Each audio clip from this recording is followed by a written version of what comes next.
Hello students, welcome to स्वाध्याय classes. हम पढ़ रहे हैं वर्णमाला।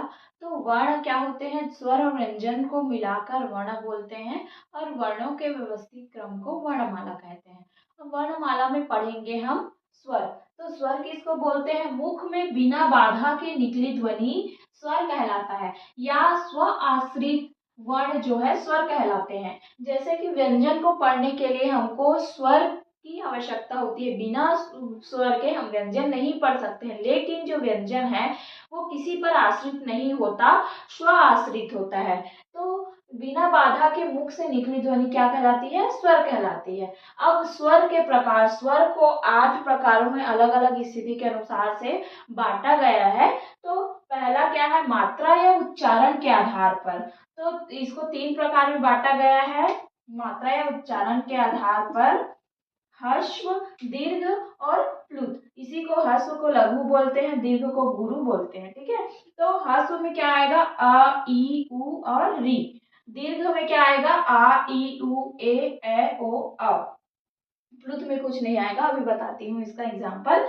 ह्रस्व में बोलने में सबसे कम समय लगता है, ह्रस्व स्वर को बोलने में। दीर्घ स्वर को बोलने में ह्रस्व से 2 गुना समय लगता है, और प्लुत स्वर को बोलने में जो ह्रस्व है उससे 3 गुना समय लगता है। जैसे कि हम जैसे कि किसी को नाम से बुलाते हैं, जैसे राम।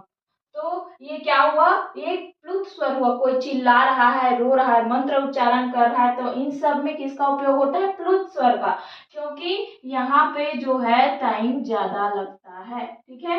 अगर जैसे कि दशरथ जी जब चिल्लाए राम भगवान को, राम भगवान जब वनवास जा रहे थे तो चिल्लाए, तो क्या है? राम। तो क्या हो रहा है कि रा यहाँ खिंचा रहा है और इसमें टाइम ज्यादा लग रहा है। इसमें ह्रस्व स्वर से प्लुत स्वर में 3 गुना समय लगता है उसको बोलने में। ठीक है।